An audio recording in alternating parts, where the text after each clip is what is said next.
este, varias cosas relevantes acerca de lo que va a ser la reanimación cardiopulmonar de estos pacientes con sospecha o con confirmación de COVID-19. Pregunta, ¿me escuchan bien y se ve la presentación? La presentación se ve perfectamente y el audio fuerte y claro.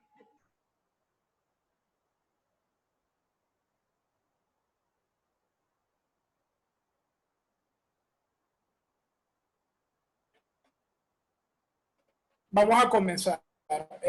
Una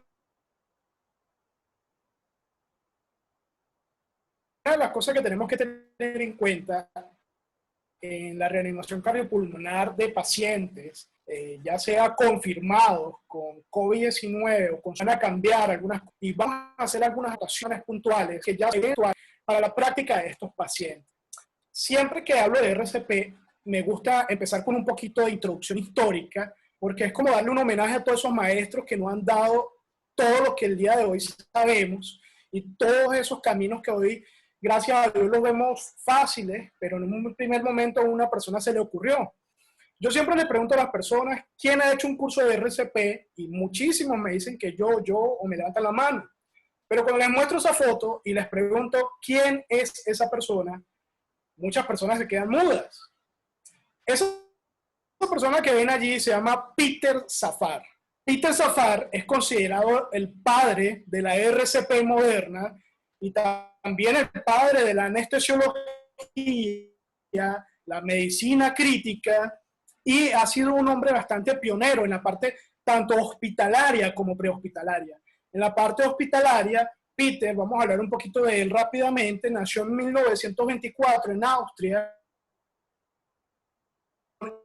hijo de un oftalmólogo y de una pediatra, vivió su vida en la Alemania nazi, entonces se podrán imaginar que tuvo una vida un poquito complicada, inclusive Peter por sus condiciones físicas fue enviado a un campo de trabajo a cavar zanjas y por sus condiciones físicas fue dado como no apto para el ejército alemán. Sus padres fueron despedidos por su guerra, siguió los pasos de su padre.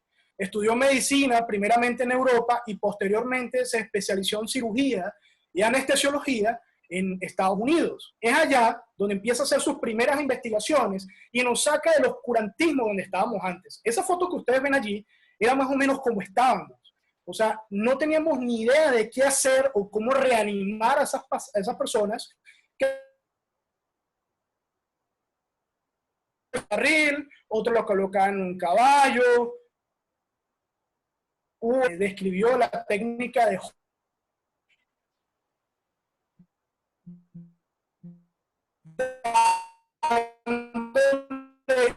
Carlos, doctor, si me está escuchando, presión, pronóstico y el éxito. tenemos un poquito de problema con tu audio. Se está congelando bastante. Parece que tienes problemas con la red. Listo. ¿Y ahora me escuchan mejor? Ahí estás bien. Ahí se escucha bien. Listo. Entonces continuamos. Bueno, esa foto que ven allí en la pantalla ya es un Peter Safar un poco más joven en los Estados Unidos, haciendo sus primeras investigaciones en lo que era vía aérea. Eso que vemos allí es un paciente que se le inyectaba curare, o sea, un paciente que se paralizaba, dejaba de respirar, y ellos se dieron cuenta que con mecanismos artificiales podrían mantener la ventilación de estos pacientes. Es lo que rudimentariamente entonces simuló lo que hoy conocemos como un BBM. Él adicionalmente fue el que describió también la técnica de respiración boca a boca. Él se dio cuenta que no solamente por dispositivos artificiales, sino que además, dándole respiración boca a boca a estos pacientes, podía mantenerlos con vida por mediante ventilación. Es así como con estas maniobras y maniobras que universalmente conocemos hoy en día, como la maniobra de tracción mandibular o subluxación mandibular, la maniobra frente-mentón, él es el que empieza a abrir ese camino para lo que es la reanimación cardiopulmonar. Al mismo tiempo que Peter estaba haciendo estas investigaciones, dos noruegos locos, porque generalmente los genios son considerados locos al principio y después son considerados genios, que son los que ven allí en la fotografía, el doctor Cowenhoven y el doctor Kine Bocker y James Yu, noruegos y suecos, primero en perros se dieron cuenta que haciendo compresiones en el tórax podían mantener circulación en los perros, y posteriormente en los humanos se dieron cuenta que haciendo compresiones en el tórax podían mantener con vida a estos pacientes. ¿Qué hizo Peter Safar? Unió los descubrimientos que él había hecho en vía aérea con estos hallazgos de las compresiones torácicas, y es Peter Safar el primero en hablar del ABC, que hoy universalmente muchos conocemos, a pesar de que el algoritmo cambió a CAB, pero fue Peter el primero en describirlo. Por eso es que a Peter se le conoce como el padre de la RCP moderna.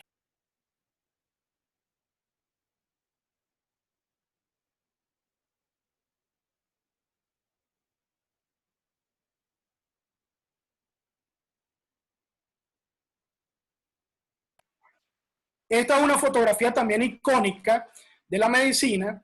Esto ocurrió en 1880, en el río Sena de Francia. Una joven de apenas 17 años es conseguida ahogada en el río Sena. Pero llamó muchísimo la atención de los forenses que practicaron la autopsia de esta joven, porque su cara transmitía paz, transmitía vida.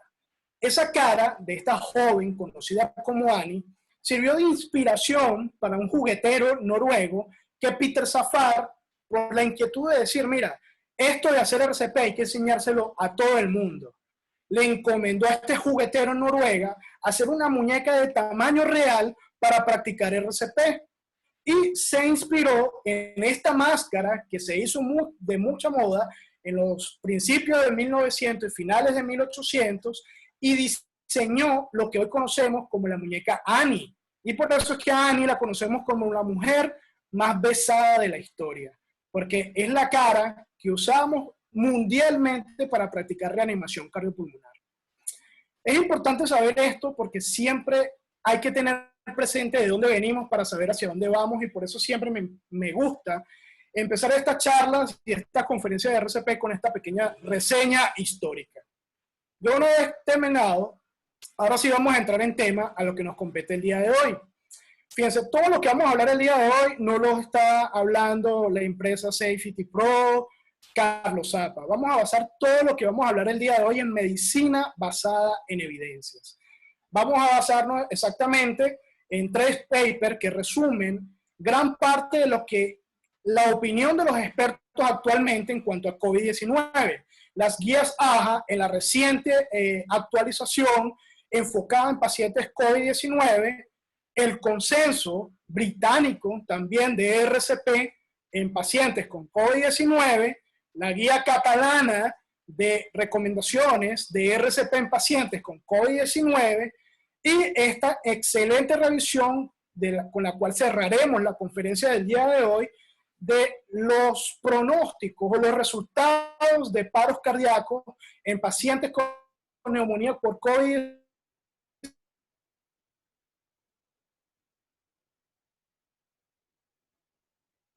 En esto nos vamos a basar. Toda esta literatura, dejarnos sus correos electrónicos en los comentarios o en el privado, y con muchísimo gusto podemos enviárselo. Una vez hablando de esto, vamos primero a conocer nuestro enemigo. Nosotros no podemos pelear una pelea, valga la redundancia, sin conocer primero a nuestro enemigo, y no vamos a entender muchas de las cosas que vamos a explicar si no conocemos al enemigo que tenemos enfrente, que es el SARS-CoV-2, que desarrolla la enfermedad COVID-19. Para el día de hoy, 23 de abril, tenemos en el mundo 2.658.387 personas diagnosticadas positivas para COVID-19. Más de 185.000 muertes en el mundo, y obviamente una pandemia que actualmente está presente en 185 países. En este aspecto hay que detenernos un momento y dejar una aclaratoria de una falsa sensación de seguridad que estas cifras están dando en muchos países. Aquí hago referencia, sobre todo en nuestras Américas. El tema del subregistro es grandísimo y problemático. Muchas personas piensan que el estado real de la pandemia es esta, 2.658.000, pero todos los expertos, todos los profesionales coincidimos en algo, que las pruebas masivas los testeos masivos y la geolocalización de casos no se está haciendo adecuadamente. Y eso está haciendo que tengamos cifras muy por debajo de la realidad y en muchos países muchas personas digan, no, es que en mi comunidad solamente tengo 30 casos. ¿Para qué me voy a preocupar? Y posiblemente la realidad sea mucho peor. Entonces el tema de su registro hay que manejarlo con mucho cuidado, porque por ejemplo tenemos tablas como esta, donde actualmente Estados Unidos lidera con más de 843,000 casos a nivel mundial las cifras de COVID positivo. Pero esto hay que tenerlo en cuenta y analizarlo con lupa. Esto no quiere decir que Estados Unidos es el que tiene más enfermos con COVID-19. Esto lo que quiere decir que es el que tiene más pacientes diagnosticados con COVID-19. Eso es importante tenerlo en cuenta porque el subregistro está haciendo que orientemos las políticas públicas de muy mala manera y en muchos países, sobre todo en nuestras Américas, que estamos teniendo grandes problemas de subregistro, tomemos opiniones y decisiones equivocadas. A nivel mundial, la tendencia sigue siendo ascendente, a pesar de todas las políticas y medidas que se están tomando, la tendencia sigue siendo ascendente en número de casos, muertos, pero también de recuperados, eso también hay que decirlo. En nuestras Américas, obviamente, los focos de contagio diagnosticados están concentrados en los Estados Unidos. A nivel de Sudamérica, el país más representativo sigue siendo Brasil, Colombia, Perú, Chile, Argentina, y bueno, algunos países que curiosamente tienen un registro muy bajo, como Venezuela, Nicaragua, pero bueno, ya es un tema, como mencionamos, de subregistro. Otra de las cosas que tenemos que tener en cuenta para conocer a nuestro enemigo es cómo se comporta inmunológicamente nuestro cuerpo frente al COVID-19. Como vemos en esta curva, vamos a prestar primero atención a la curva que vemos en azul. Eso representa el ARN del SARS-CoV-2 y el antígeno que se empieza a generar en la fase de replicación viral. Generalmente y en promedio, por los reportes tanto de Italia, España y Estados Unidos, que son los que tienen hasta el momento la experiencia más grande acumulada, el periodo de incubación puede ir de 1 a 5 días. Y es desde el día 1 hasta el día 10 en que hablamos que el paciente está en una primera fase de replicación viral.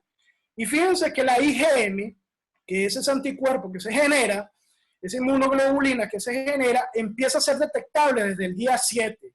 Y la IgG, que es esa inmunoglobulina de memoria, empieza a generarse después del día 14. ¿Por qué es importantísimo saber esta curva y este comportamiento de nuestro sistema inmunológico frente al COVID-19? Porque nuestro interrogatorio, ya sea hospitalario o prehospitalario, es importantísimo preguntar el primer día de síntomas para tomar decisiones y activar los sistemas de preparación y vigilancia que más adelante vamos a comentar. Adicionalmente, conocemos que el COVID-19 se comporta en 3 fases. Una fase 1, que hablamos de replicación viral, como dijimos, va del día 1 al 7-10 aproximadamente, donde vamos a tener una máxima replicación viral y donde el 85% de los pacientes se van a quedar. Son pacientes que van a ser sintomatología leve o muchos de ellos van a ser asintomáticos. Solamente entre el 20 y el 15% de los pacientes son los que van a entrar en fase 2 y fase 3, que es lo que conocemos como fase pulmonar y la fase hiperinflamatoria, que puede ir del día 7 al día 15. ¿Por qué es importante conocer esto en el RCP? Porque, por ejemplo, si yo tengo un paciente hospitalizado y yo sé que está en su día 8, en su día 9 de evolución de la enfermedad, yo sé que si es un paciente que se me va a complicar, posiblemente lo va a hacer a partir de ese día, donde va a entrar a la fase pulmonar y a la fase hiperinflamatoria. Y recordemos cuál es el primer eslabón de la cadena de supervivencia para RCP intrahospitalario, la vigilancia. Entonces es un paciente que yo debo estar alerta, debo tener toda la mano, porque yo sé que si es un paciente que respiratoria o cardiovascularmente se me va a descompensar, va a ser en estos días. Por eso es tan importante comprender la fisiopatología para poder tener sistemas de alerta y vigilancia óptimos para estos pacientes, porque vamos a tener pocos recursos, pocas personas, y es importantísimo estratificar bien todos estos factores. Entonces, ya dejando claro nuestro enemigo y ya conociéndonos, vamos a repasar las recomendaciones que la literatura que mostramos al principio acota en el RCP para pacientes por COVID-19. Tenemos que empezar con este lema que es mi lema favorito de vida, y es que salvar una vida es un estado de preparación y de vigilancia. Señores, si usted no se prepara, usted no va a salvar a nadie. Si usted no está atento, usted no va a salvar a nadie. Acotación. Por ejemplo, en el medio prehospitalario, ¿por qué es tan importante este lema y la geolocalización? Si yo sé que voy a una llamada de un paciente con posible parada cardiorrespiratoria en una zona donde han sido reportados múltiples casos, ¿qué es el sentido común? Que yo ya sospeche que posiblemente esta parada cardiorrespiratoria sea por desencadenantes respiratorios secundarios a COVID-19. Es allí donde mi tripulación, por lo menos uno de mi tripulación, ya debería irse vistiendo con los EPP recomendados y certificados, porque colocarse un EPP lleva tiempo.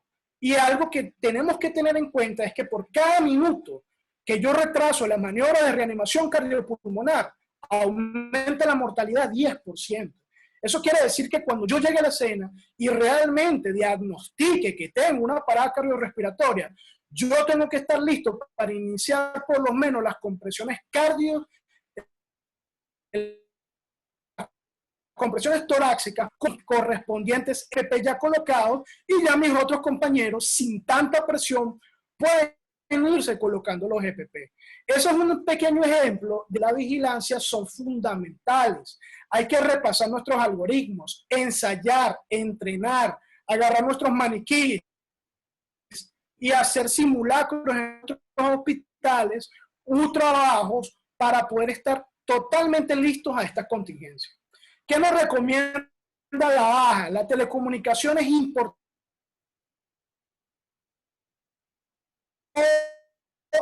A reanimadores Lego, servicios de cadena de comunicación, para tomar no solamente decisiones acertadas, sino también para tener y obtener información que es valiosísima el momento de llegar a una escena, sobre todo en el medio prehospitalario y en el medio hospitalario, para prepararnos a la llegada de estos pacientes. Por eso el eslabón de la telecomunicación y la telemedicina debe ser profundamente fortalecido en esta pandemia por COVID-19. Otra cosa que tenemos que tener en cuenta es cifras que tal vez muchos han olvidado, tal vez muchos no toman en cuenta. Para el día de 1000, escuchen muy bien, 15.000 personales sanitarios en España han sido diagnosticados por COVID-19. Más de 100 personales, médicos, paramédicos y sanitarios en Italia han muerto por COVID-19. Señores, los EPP no son negociables. Una de las cosas en las que es más enfática tanto el consenso británico como la AHA es que los EPP deben ser totalmente probados, recomendados, certificados y completados al momento de atender un paciente, ya sea en el medio prehospitalario o hospitalario. El consenso británico también es insistente en este tema, y tenemos que recordar que la vocación no es antimicrobiana. Señores, tenemos que dejar de romantizar el suicidio. Un bombero ni loco se mete un incendio sin equipo. Un soldado no va a la guerra sin armas. Lo mismo, un personal sanitario no debe atender pacientes con COVID-19 si no tiene los EPP reglamentarios. Señores, es sentido común, la vocación nos mueve a todos. Todos amamos nuestra carrera, pero hay que entender que hay una línea muy delgada entre vocación y suicidio en esta pandemia. Entonces, eso es importantísimo. En cuanto a la protección personal, todo empieza y todo termina por el correcto lavado de manos. A pesar de que de esto hemos hablado muchísimo, hay que ser insistente, porque precisamente por ser una medida muy hablada, muy difundida, se tiende a menospreciar y es el pilar básico de todo. Tiene que haber personal que vigile al personal al momento de lavarse las manos, colocarse los EPP y viceversa, al retirárselos. Hay que tener una correcta vigilancia para que estos pasos se cumplan. Lo otro es usar las adecuadas protecciones respiratorias para tener estos pacientes. No se nos olvide que en el momento de hacer el RCP vamos a estar expuestos a fluidos y aerosoles.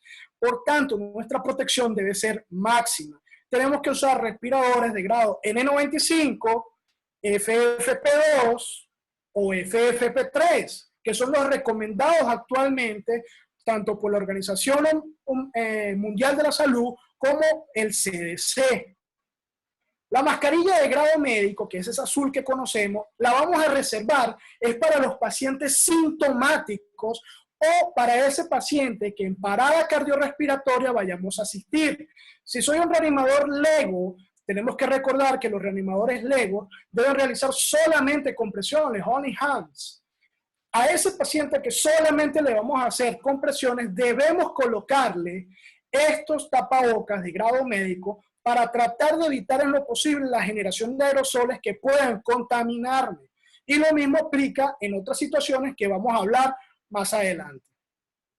Veamos en este video cómo, a pesar de que respirando, tosiendo y estornudando, usar la mascarilla adecuada, fíjense el grado de protección que da contra aerosoles. Por eso es importantísimo entender que los EPP deben ser los correctos para optimizar la protección, tanto de los pacientes que vamos a tratar como de los que nosotros vamos a estar expuestos. Eso es importantísimo tenerlo en cuenta. Los lentes. Hoy salió un reporte de Italia donde inclusive hasta en las lágrimas ya han aislado COVID-19. Entonces es importante entender que los ojos, la conjuntiva ocular, no solamente es fuente de contagio, también es contagiante. Por eso es tan importante usar protección ocular, lentes antiempañantes herméticos o en su defecto visores que permitan una protección tanto de la mucosa, de la cara, de los ojos y nos dé realmente una protección a estos pacientes, frente a estos pacientes. Usar trajes que realmente estén hechos para eso, que sean herméticos, transpirables, antifluidos y que estén certificados contra exposición a riesgo biológico. Aquí en este video vamos a ver rápidamente toda la cantidad de EPP que en algunos hospitales asiáticos se coloca el personal sanitario para que tengan una idea de cuán en serio se toman esto y cuán mal muchas veces estamos nosotros en cuanto a estos elementos.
O sea, fíjense lo en serio que se toman estas personas los equipos de protección personal u EPP para entrar a trabajar con pacientes con COVID-19. Esto es un llamado a la reflexión, sobre todo en nuestras Américas, de que los equipos de protección personal tenemos que exigirlo y cumplir con ellos, porque nuestra vida también es valiosa. Eso quiero que lo tengamos muy en cuenta. Entonces, ya aclarado el tema de los EPP, ¿qué recomendaciones tenemos para RCP fuera del hospital? Una de las cosas que hay que tener en cuenta es que eso va a depender del nivel de competencias, de los recursos, de la localización y de la legislación de cada país acerca de las atribuciones que debe tener, la formación que debe tener las personas que prestan reanimación cardiopulmonar.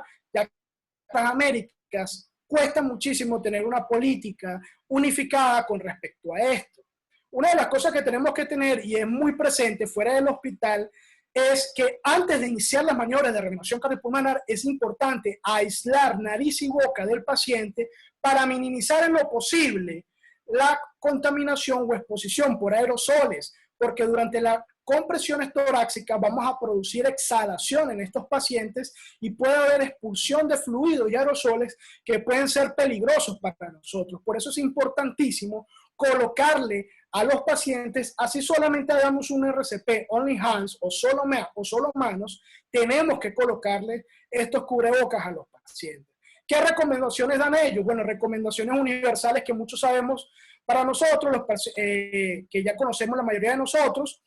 Las personas lego o personas con poca experiencia que son presenciales, se recomienda y se sigue recomendando solamente compresiones torácicas, activar el sistema de emergencia y, como le mencioné, si está disponible, hacer todos los esfuerzos posibles por cubrir la nariz y boca del paciente para evitar la generación de aerosoles y fluidos. Ahora, con respecto a los niños, hay un punto polémico que tanto el Consejo Británico y la AJA chocan en ese aspecto. Fíjense, tenemos que recordar que los niños, la principal causa de parada cardiorrespiratoria son de índole respiratorio. Por eso, la prioridad o la preferencia en incluir la ventilación en los niños es importantísimo. Por eso, por ejemplo, la AJA recomienda unir las compresiones torácicas y poder considerar, escuchen muy bien, considerar la respiración boca a boca, pero con la debida protección biológica, con mascarillas de protección que me permitan un aislamiento del rostro del paciente, del aire y de los fluidos que puedan salir de la nariz y boca del mismo. Esto es importantísimo porque el factor de riesgo aquí se va a multiplicar si hacemos esta maniobra y hay que sopesar, acorde a las circunstancias, el riesgo-beneficio de poder hacer esto. En cuanto a usar el DEA en el medio prehospitalario, la recomendación sigue siendo la misma, ya que el uso de desfibrilación es un procedimiento que no genera mayor aerosol y fluido y por tanto se sigue recomendando. En cuanto a vía aérea y oxigenoterapia, tanto prehospitalaria y hospitalariamente, hay algunas consideraciones que tenemos que tocar.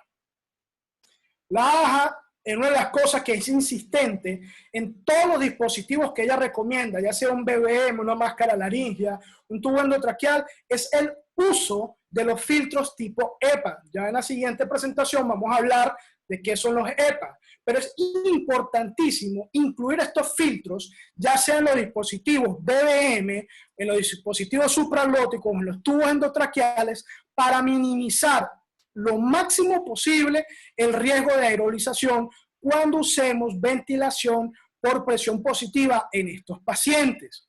Los filtros EPA, hay que tener en cuenta, vamos a avanzar un poquito acá, son estos. Son filtros que están diseñados para no dejar pasar partículas por arriba de los 0.3 micras. Ellos funcionan con varios mecanismos.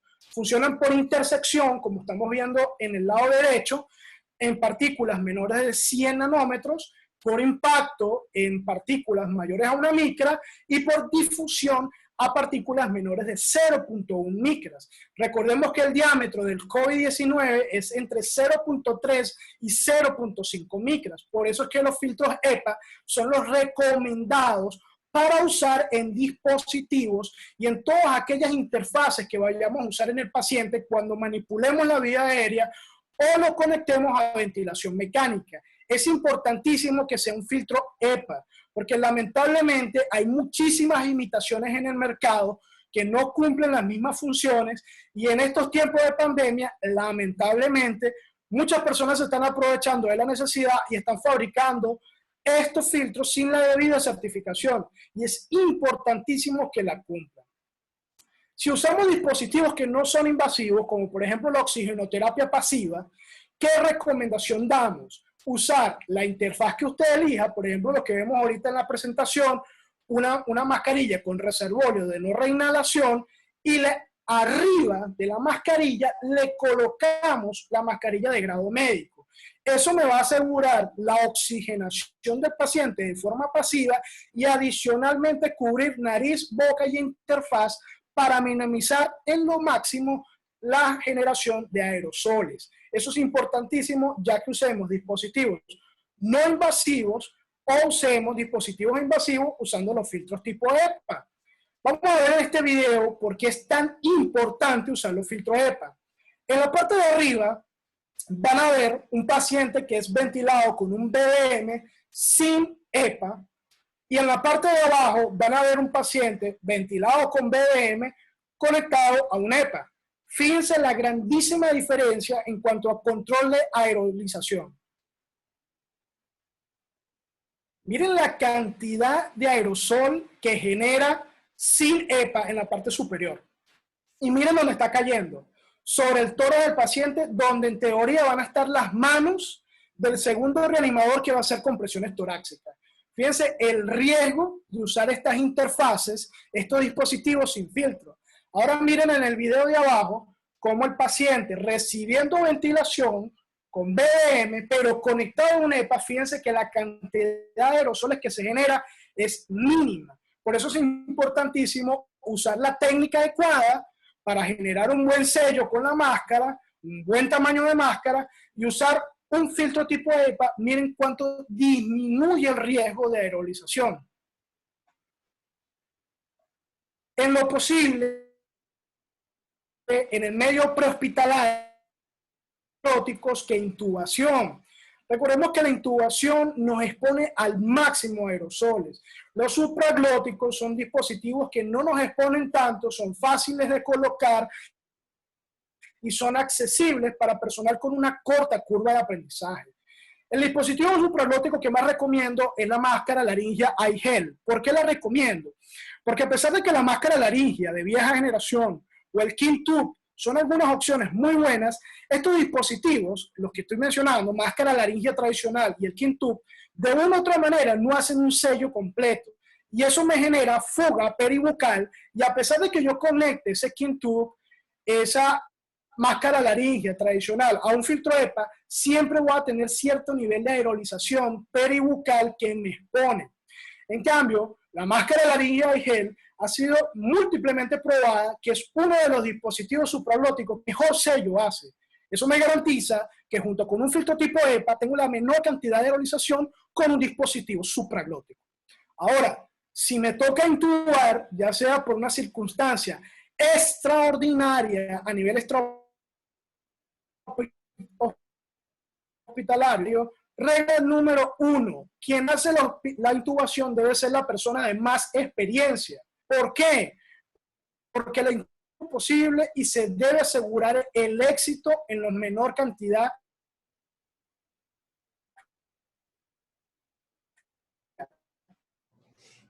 Dos, doctor, que esté presente la menor cantidad de cerrado.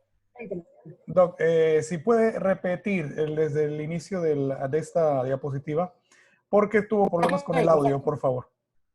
Listo. Bueno, una de las recomendaciones es que si tenemos que intubar por una situación extraordinaria a nivel prehospitalario, en el medio hospitalario, hay 3 recomendaciones que son fundamentales cuando vayamos a hacer una intubación. La menor cantidad de personas posible presente para exponer la menor cantidad de personal sanitario, el área más contagiosa del paciente. La segunda es tratar de usar videolaringoscopia, porque la videolaringoscopia me expone menos cuando realizo la intubación.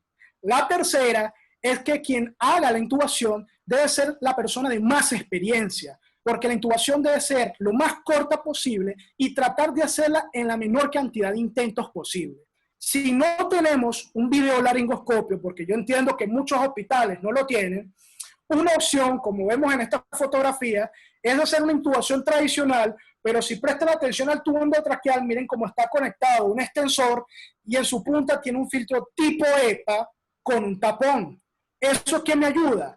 A que durante la intubación, junto con una relajación neuromuscular total, para que el paciente no me vaya a las probabilidades de fluidos y aerosoles en el ambiente. Si a eso le sumamos barreras, como un colega, el doctor Castro de Brasil, fíjense cómo él, previo a la intubación, ya prepara el tubo endotraqueal con el extensor, el filtro tipo EPA y el tapón para disminuir este riesgo. Si le sumamos a esto estas herramientas, como es el Aerobox que vemos en nuestra mano izquierda, o sencillamente una lona plástica, como la vemos en nuestra parte derecha, lo combinamos con un filtro EPA, circuito cerrado, experiencia, mínimas personas, relajación neuromuscular completa, vamos a hacer que la intubación sea segura durante la RCP.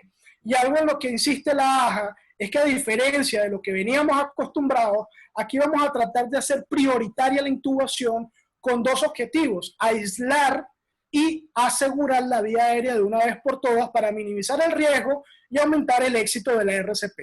Esto sobre todo en el medio hospitalario. En el medio prehospitalario, como mencioné al principio, tratemos de usar dispositivos supraglóticos con filtros EPA. Ahora, ¿qué hago con el paciente que ya está intubado, está en ventilación mecánica y me hace un paro? ¿Qué recomendaciones da la AJA? Bueno, importantísimo, mire, vuelve e insiste, fíjense como en cada recomendación lo nombra: filtro tipo EPA. Poner los filtros tipo EPA en el tubo, tratar de asegurar que los filtros estén colocados y estén funcionando, y ajustar el ventilador para disminuir la sincronía. Se recomienda pasarlo a un modo controlado por presión, tratar de apagar el trigger, tratar de ajustar las respiraciones de 10 a 12 por minuto, aumentar la FiO2 a 100% durante la maniobra de reanimación, tratar de usar el menor pic posible, ajustar las alarmas, importantísimo, para evitar la fatiga por alarmas en estos pacientes, y tratar en lo posible que el circuito esté conectado a un circuito cerrado para asegurar, obviamente, la esterilidad de todo el procedimiento, pero también asegurar que los fluidos y aerosoles no vayan a escapar. Importante que la fijación tanto del traqueostomo como del tubo sea óptima, porque vamos a hacer bastante movimiento en estos pacientes y lo que menos queremos hacer es perder la vía aérea. ¿Qué otra cosa tenemos que tener en cuenta? Con las compresiones torácicas. Aquí no va a haber mayores variaciones, pero sí hay algunos recordatorios que son importantes tener en cuenta. Así sea un COVID-19, las reglas siguen siendo las mismas. El número de compresiones es directamente proporcional a la supervivencia. Tenemos que asegurarnos de hacer bien las compresiones y darles prioridad. Puntos claves que hay que recordar: 100 a 120 compresiones por minuto. La profundidad debe ser de al menos 5 centímetros o 1/3 del diámetro del tórax en pacientes pediátricos. Permitir la reexpansión es un problema técnico muy común. Tratar en lo posible de no interrumpir las compresiones torácicas y tratar de usar un buen ratio de ventilación-compresiones. Norma básica: recordemos que en aquellos pacientes que no tienen asegurada la vía aérea, el ratio recomendado es 32, 30 compresiones, 2 ventilaciones. En los pacientes que tenemos asegurada la vía aérea, lo recomendado es hacer compresiones ininterrumpidas por 2 minutos y ventilaciones de 10 a 12 por minuto, que es lo mismo, una cada 5 a 6 segundos.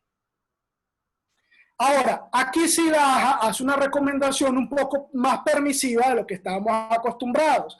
si bien la medicina basada en la evidencia no ha demostrado algún beneficio de usar dispositivos mecánicos como el Lucas 2 que vemos en la foto, en el caso de pacientes con COVID-19, sí positivos, como vemos en la foto, nos permite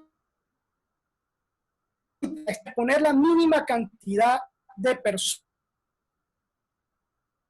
Si a eso le aseguramos una vía aérea asegurada, un filtro EPA, una barrera en la vía aérea y el Lucas, vamos a garantizar una buena RCP con la menor exposición posible.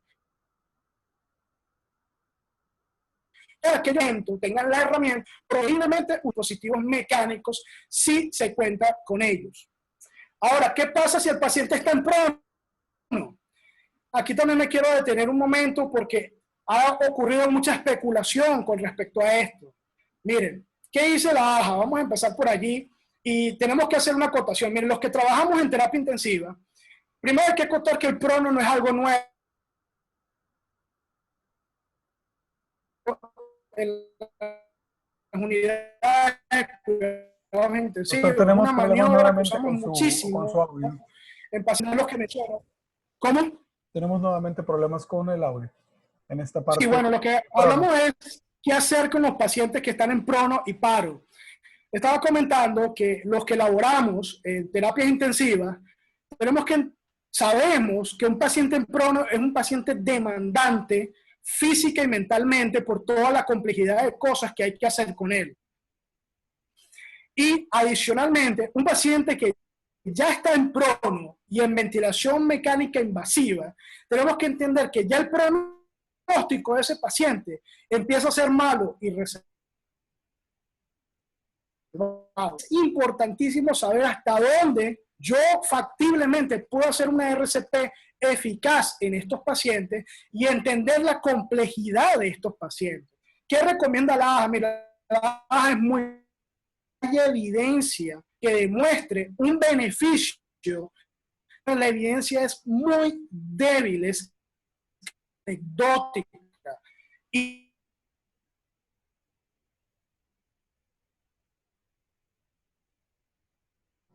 perdimos totalmente tu audio, doctor.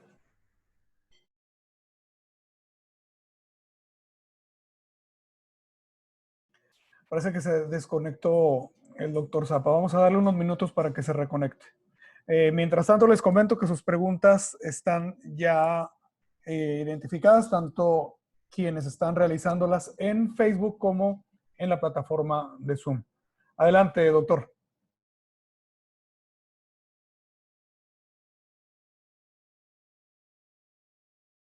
Listo, ¿me escuchan? Sí, ahora sí. ¿Se ve la pantalla? Sí, correcto. Perfecto, sigamos. Entonces, fíjense cuál es la recomendación de la AJA. La AJA menciona, y es muy puntual en eso, de que la evidencia no es concluyente de que hacer RCP en prono sea eficiente. Y la evidencia disponible es anecdótica, o sea, es una evidencia que el paciente que vamos a reanimar es un paciente que ya tiene una afectación pulmonar severa porque lo tenemos en ventilación invasiva, lo tenemos en prono y de paso está en parada cardiorrespiratoria. Eso hace que todos los factores estén en contra de estos pacientes y ahí deberíamos poner en una balanza riesgo-beneficio hasta qué punto vamos a hacer una medida heroica en estos pacientes. Por tanto, por lo menos la mayoría de los expertos no recomiendan hacer RCP en prono. Lo ideal es asegurar los dispositivos de vigilancia y preparación para estos pacientes y sopesar el riesgo-beneficio de hacer una medida heroica en ellos. Pero no todo es color de rosa. Aquí vamos a hablar de una parte incómoda, pero necesaria. O sea, vale la pena hacer RCP en un paciente con COVID-19. Vamos a ver que la evidencia nos responda. Esto es un artículo que se publicó en la revista de Resucitación este año, hace como 5 o 10 días aproximadamente, acerca de los resultados de RCP por paros cardíacos, cardiorrespiratorios intrahospitalarios en pacientes con neumonía con COVID-19 en el foco de la pandemia, que fue en Wuhan, China. Fíjense qué consiguieron ellos. Esto es importantísimo, miren. Les voy a presentar algunas cifras. El 87.5% de los pacientes que hicieron el paro fue por problemas respiratorios. O sea, la principal causa de paro en estos pacientes fue problemas respiratorios. El ritmo cardíaco de parada en el 89% fue asistolia. En el 4% fue actividad eléctrica sin pulso y 5% fueron ritmos chocables, ya sea taquicardia ventricular o fibrilación ventricular. Otra cosa importante, lo que estamos viendo en la gráfica, fíjense, que se le realizó RCP, retornaron a pulso. 4 pacientes solamente sobrevivieron a los 30 días y solamente un paciente,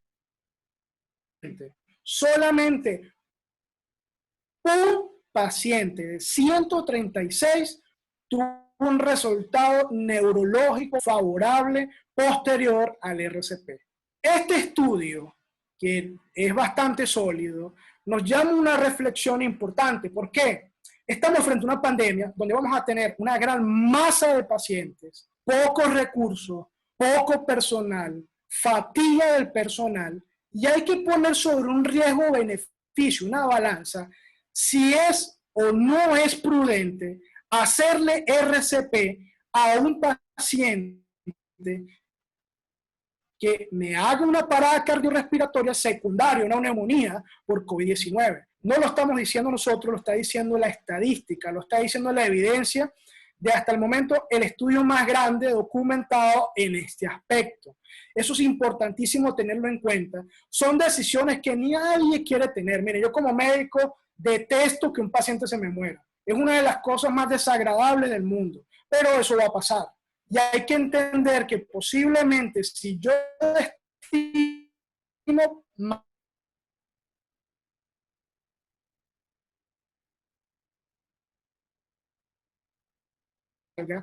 voy a descuidar pacientes que posiblemente sí me van a salvar.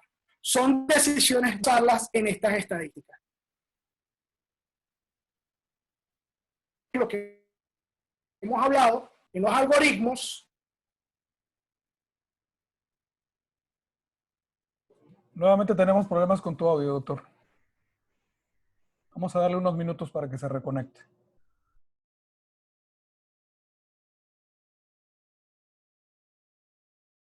¿Listo? ¿Ya por acá? Listo, bienvenido de vuelta. Perdonen el problema de conexión, pero bueno. Listo. ¿Se ve la pantalla? ¿Se escucha? Sí, ya estamos de vuelta. Perfecto. Bueno, disculpen por esa interrupción. Aquí vemos el primer algoritmo. Vamos a hablar de los algoritmos ya para finalizar, que la AJA recomienda. En este primer algoritmo vemos las recomendaciones de soporte vital básico para personas de salud, prestadores de cuidados de salud o personal lego. Lo primero y más importante, tratar en lo posible de asegurar la escena, limitar la cantidad de personas, la verificación inicial que siempre debemos hacer de conciencia, respiración y pulso. Y es más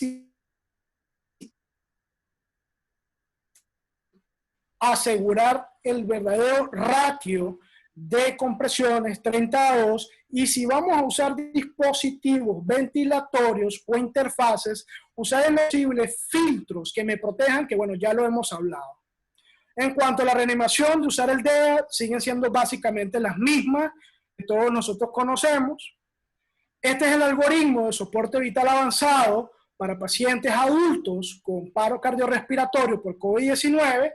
Fíjense que la misma recomendación es limitar personal. Si estamos en el ambiente hospitalario, tratar de que sea un ambiente cerrado y que estén estrictamente las personas necesarias.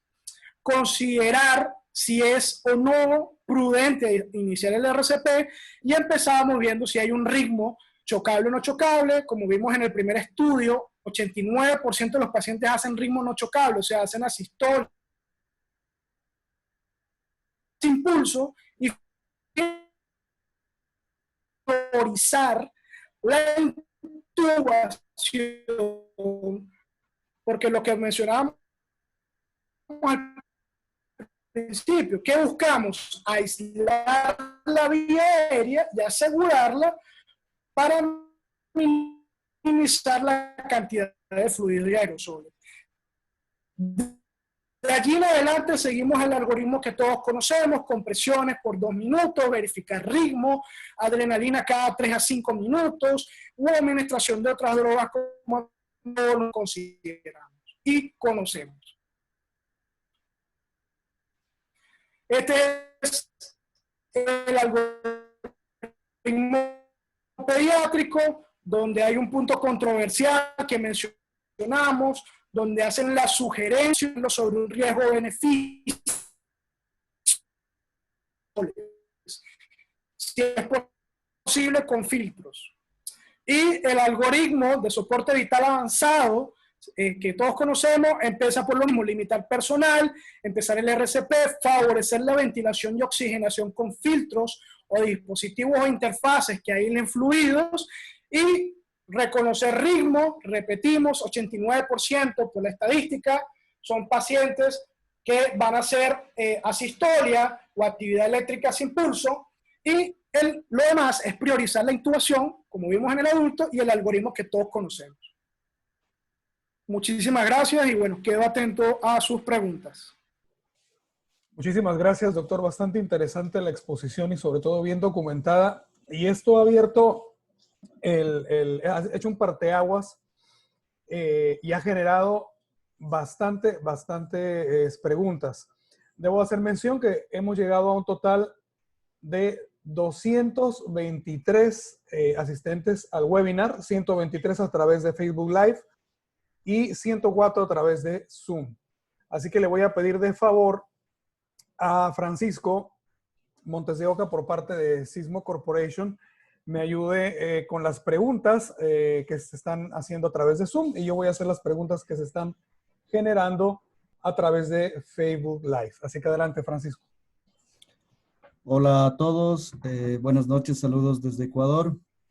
Vamos a comenzar con la lectura de las preguntas. A ver, acá tenemos una pregunta.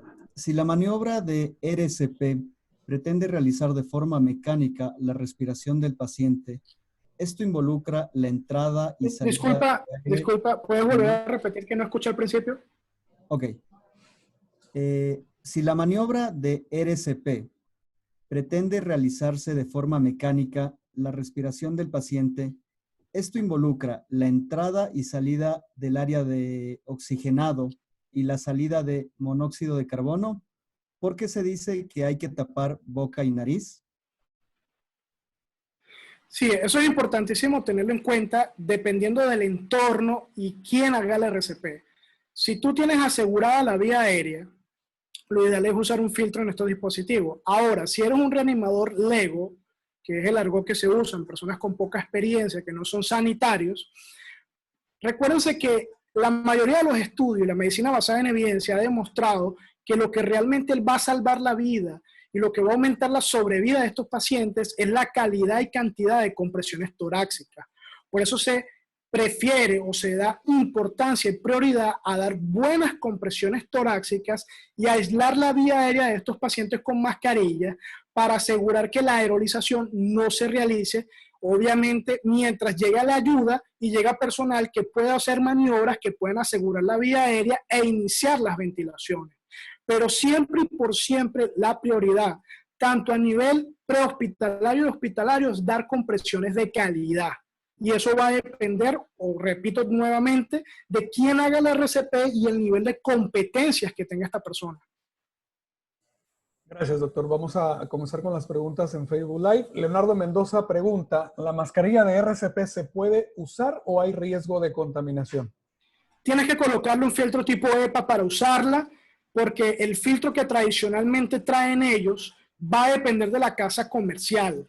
valga la propaganda de gratis, por lo menos la Casa Ambú, sí tiene filtro tipo EPA en la boquilla, pero las otras casas comerciales de verdad desconozco. Es importantísimo, si tienes este tipo de dispositivo, verificar en las instrucciones y especificaciones que el filtro de la interfaz sea un tipo EPA. Si es otro tipo de filtro que no es EPA, no es recomendable porque no es seguro.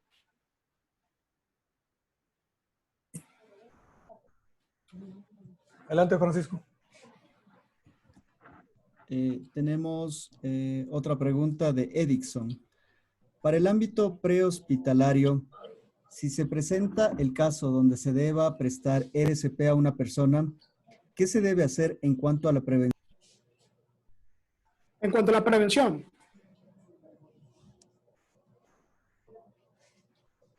el final de la pregunta es en cuanto a prevención, ¿cierto? Sí, en cuanto a dice que en cuanto a prevención, ya que en la calle cualquiera es sospechoso de COVID-19.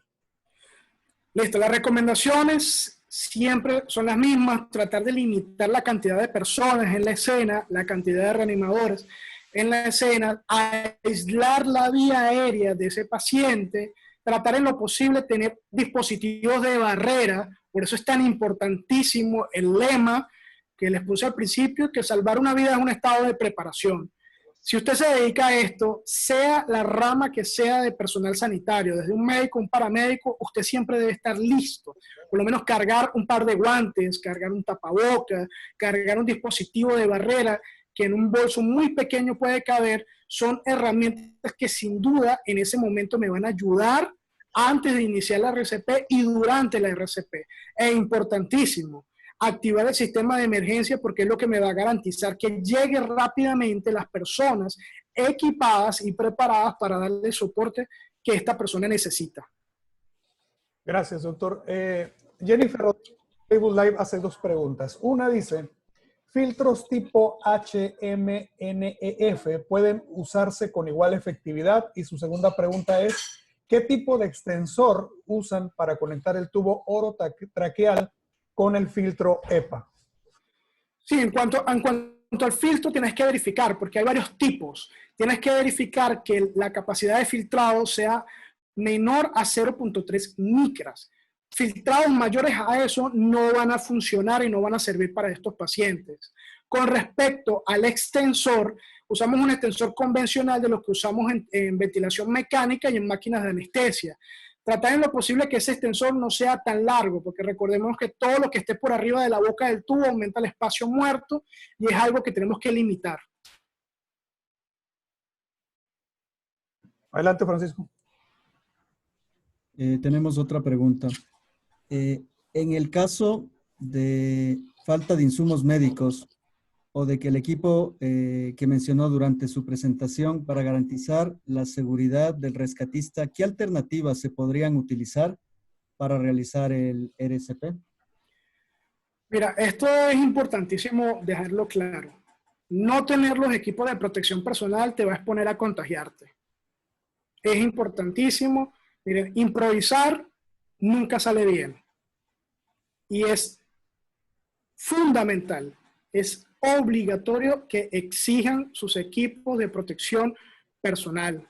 Si no los tienen, miren, hay muchas empresas de tecnología 3D, por lo menos yo personalmente colaboro con muchas de ellas, y están diseñando las caretas, los visores, muchos de estos dispositivos para donarlo al personal de salud, y es importante buscar alianzas, porque yo sé que es bastante duro en nuestras Américas el tema de los EPP, pero te vas a arriesgar a contagiarte. Eso es importantísimo tenerlo en cuenta y que no es negociable. Los EPP no deben ser negociables.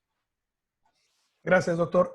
Tenor Murillo Castillo pregunta, ¿la máscara quirúrgica que se le coloca al paciente que se le está dando oxígeno con alguno de los dispositivos, como las puntas nasales y máscara, con o sin reservorio? O sea, ¿cómo es el uso de la mascarilla con la interfaz? Así entendí, ¿no? Sí, de alguna manera, se dice que si la mascarilla quirúrgica se coloca en el paciente que se le está dando oxígeno con algún dispositivo o puntas, es con reservorio. Sí, hay que entender que todo lo que genere presión positiva va a generar riesgo de aerosoles. Por eso es que si el paciente se beneficia de oxigenoterapia pasiva, ¿qué se recomienda? Una vez que usted le coloque el oxígeno encima de lo que tú hayas decidido usar, sea una punta nasal, una máscara simple, una máscara de reinhalación, no reinhalación, Venturi, lo que sea, sobre esa interfaz debes colocar la mascarilla quirúrgica, porque eso va a asegurar al máximo que la cantidad de aerosoles y fluidos no te exponga a ti ni a las personas que están alrededor. Por eso es que se recomienda colocarla encima de estas interfaces. Gracias, doctor. Adelante, Francisco. Tenemos una pregunta. Entonces, en los casos que debo realizar RCP avanzado fuera del ámbito hospitalario, además de la máscara o respirador manual, ¿usted recomendaría el uso de algún barbijo para la víctima a modo de reducir la inhalación de las microgotas o fluidos? Esta recomendación nos pregunta Emil Lafuente. Sí, totalmente. Usar una mascarilla de grado quirúrgico sería lo ideal. En el peor de los casos, pero estoy hablando en el peor de los casos, una mascarilla de tela. Eso es para tratar de evitar a lo posible que los fluidos y aerosoles se expongan, y totalmente recomendado esa acotación. Gracias, doctor. Majo Álvarez pregunta, si no se tiene filtro EPA, ¿se puede improvisar? Y si no, ¿cómo debería ser la desinfección del BBM? No, no se puede improvisar. Totalmente no. Y la desinfección debe ser con productos, ya sea con alcohol al 60-70% o con una mezcla de lejía, hipoclorito, cloro, porque eso, la terminología cambia de país en país, de 1 en 100, o sea, un cc por cada 100 cc de agua, y eso lo vamos a usar para limpiar completamente nuestros dispositivos BBM. Y si de ser posible, pues tenemos tecnología de rayos ultravioleta o tenemos un BBM que sea compatible con autoclave, también sería recomendable usarlo para la desinfección del mismo. Gracias, doctor. Adelante, Francisco. Tenemos una pregunta de Soradmin Pérez. ¿Cómo hacer en el caso de los niños para la respiración boca a boca si tengo los EPP correctos? ¿No dejará pasar el aire hacia el paciente, tomando en cuenta el riesgo-beneficio? Sí, totalmente de acuerdo, y es un punto polémico. Inclusive es uno de los puntos en donde choca el consenso británico y las recomendaciones AHA. Personalmente, mira, recuerdo de que norma básica del rescatista siempre va a predominar tu vida. Si tú ves que no tienes un dispositivo que asegure barrera óptima contra el COVID-19, traten lo posible de no realizar este tipo de maniobras hasta que no tengas un dispositivo que sí permita hacerlo con seguridad, porque vas a exponer tu vida innecesariamente. Es un punto polémico y realmente de debate esta recomendación, pero si nos ajustamos a lo que dice la AHA, lo recomienda siempre con precaución, y el consenso británico no lo recomienda. Gracias, doctor. Hay dos preguntas en Facebook Live que tienen relación a los filtros. El costo aproximado del filtro, en dólares desde luego, y en dónde pueden adquirirlo. El EPA, el filtro EPA, supongo. Mira, te voy a hablar de Colombia. Llevando los dólares, la conversión, como $10, más o menos puedes costar un EPA, $10-15. Y generalmente quien maneja esto son casas de equipos médicos. O sea, esto no es algo que vas a conseguir en cualquier lado. Consejo, traten de comprar filtros EPA que sean certificados, de marca certificada, porque hay muchísimas falsificaciones. Y señores, con la vida no se ahorra. Ahorrar cuando se trata de vida se paga muy caro. Gracias, doctor. Adelante, Francisco. Steven Arango nos pregunta, en el manejo de la oxigenación pasiva, ¿cuál sería el dispositivo adecuado y a cuántos litros recomienda para evitar la aerolización? Sí, muy buena pregunta, muy buena. Tratar de, en lo posible, usar dispositivos de bajo flujo, o sea, los que tradicionalmente usamos, y el litraje, recuérdate que eso va a variar del dispositivo que tú utilices. Por ejemplo, las cánulas nasales están diseñadas para 5 o 6 litros máximo, la máscara simple de 8 a 10 litros, la máscara de regeneración de 10 a 12 litros. O sea, va a depender de la interfaz que uses. Y recuérdate que nuestra meta es lograr una oxigenación mayor a 92%. Tratar de usar la menor cantidad posible de oxígeno que te asegure más de 92 de saturación en el caso de pacientes que solamente administremos oxigenoterapia.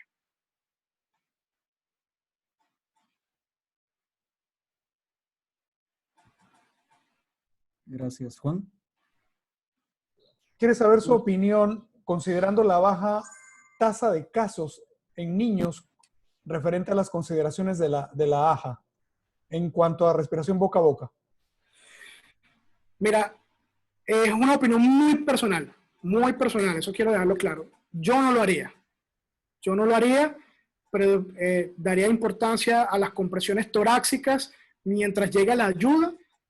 Si tengo una interfaz, trato de usarla, pero que es una interfaz que me brinde seguridad. Por ejemplo, un BBM con un filtro EPA y tratar en lo posible de asegurar la vía aérea de ese niño lo más rápidamente posible, porque eso sí tenemos claro que la principal causa de paros cardiorrespiratorios en los niños son causas respiratorias, pero es una medida muy riesgosa y personalmente yo no lo haría. Y repito, es una opinión muy personal.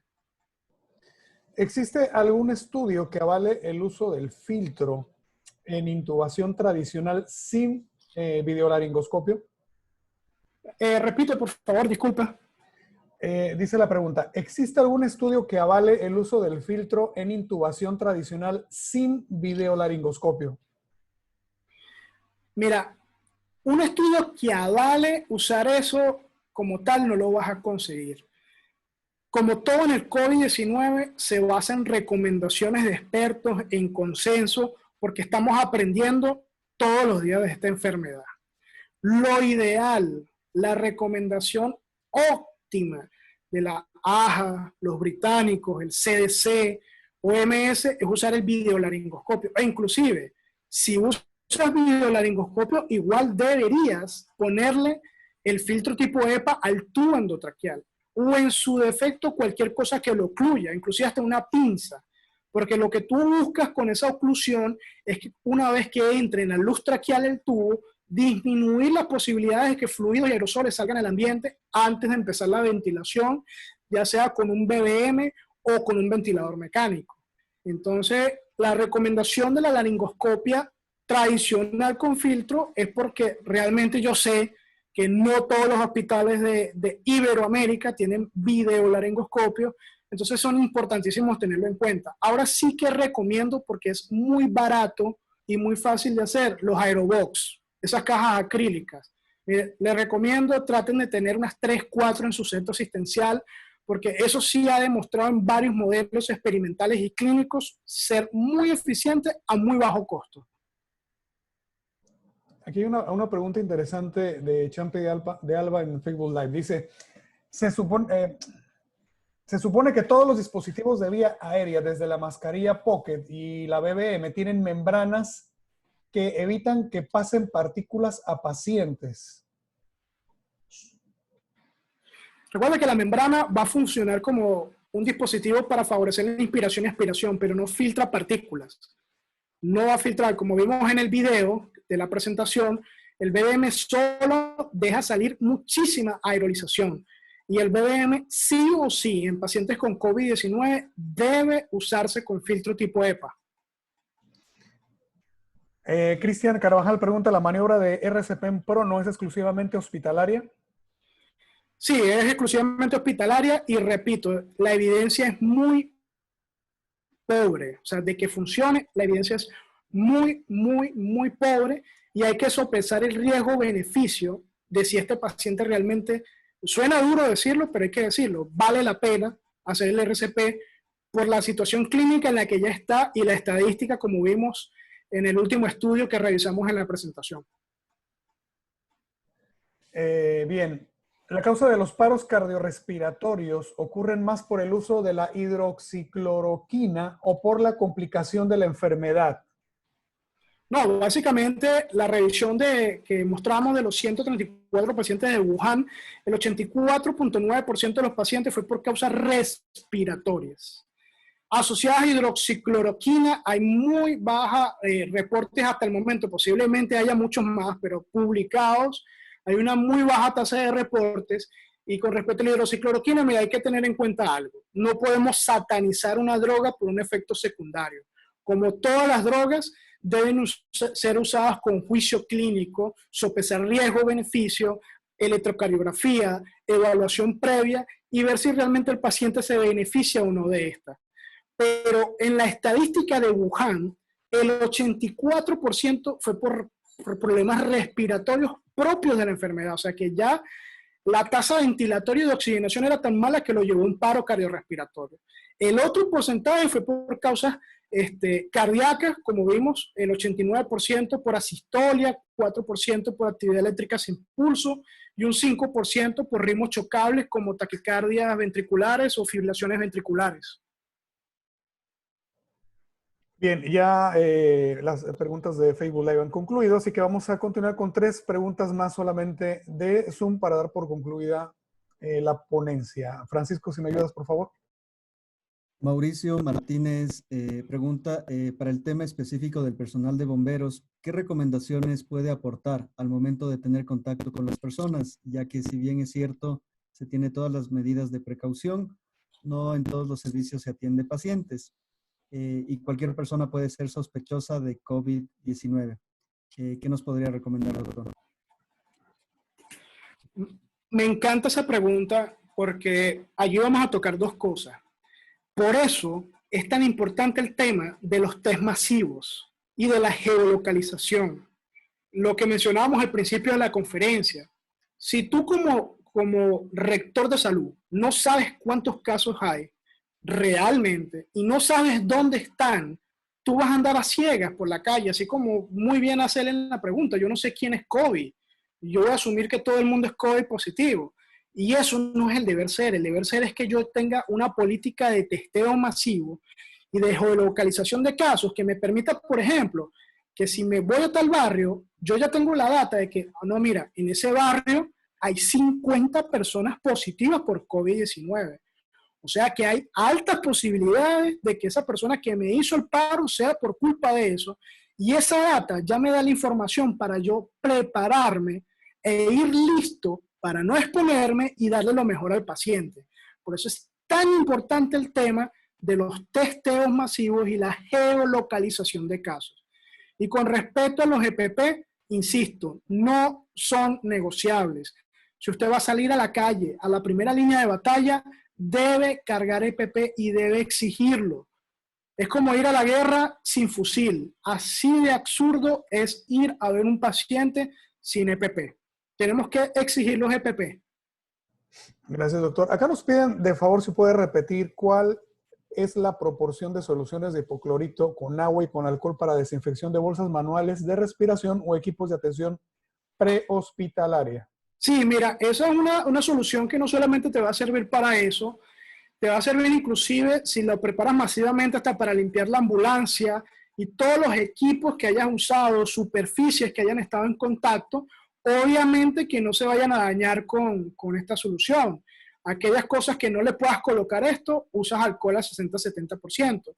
Y la dilución es 1 en 100, o sea, un cc de cloro, que en otros países se conoce lejía o hipoclorito, los 3 nombres son los mismos, un cc por cada 100 cc de agua. Por ejemplo, 1 litro serían 10 cc. Eso lo preparas, lo puedes colocar en un aspersor y ese aspersor es el que vas a usar para rociar estas superficies y limpiarlas. Y eso aplica para vehículos, superficies, uniformes. Repito que se les puede aplicar esto. Aquellos que se vayan a dañar o no se les pueda colocar esta solución de lejía de 1 en 100, usamos alcohol al 60 o 70%. Gracias, doctor. Francisco, ¿nos ayudas con la última pregunta de la noche, por favor? Ok.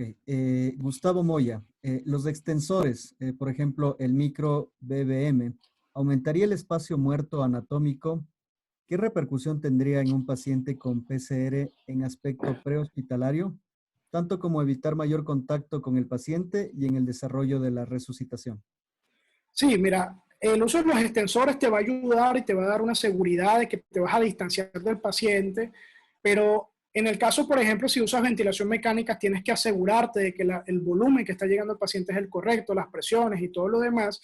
Y en el uso de usar BBM con extensores, trata de usar el extensor con la menor, valga la redundancia, extensión posible, porque eso aumenta el espacio muerto, te favorece la retención de CO2 y otras consecuencias que no vas a querer en el paciente, como bajo volúmenes tidales que te pueden generar atelectasia, entre otras cosas.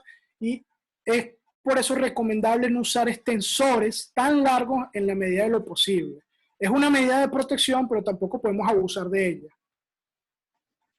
Doctor, finalmente, si nos quieres regalar algún mensaje, alguna consideración adicional a tu ponencia, por favor. Sí, bueno, darle primeramente las gracias a ustedes por la invitación, de verdad, al grupo Sismo, Safety Pro. Realmente para mí es un gusto poder tener este tiempo para estar en contacto con muchas personas. Yo sé que muchísimos ahorita estamos en el campo de batalla frente a este histórico momento que nos tocó vivir como humanidad, como generación.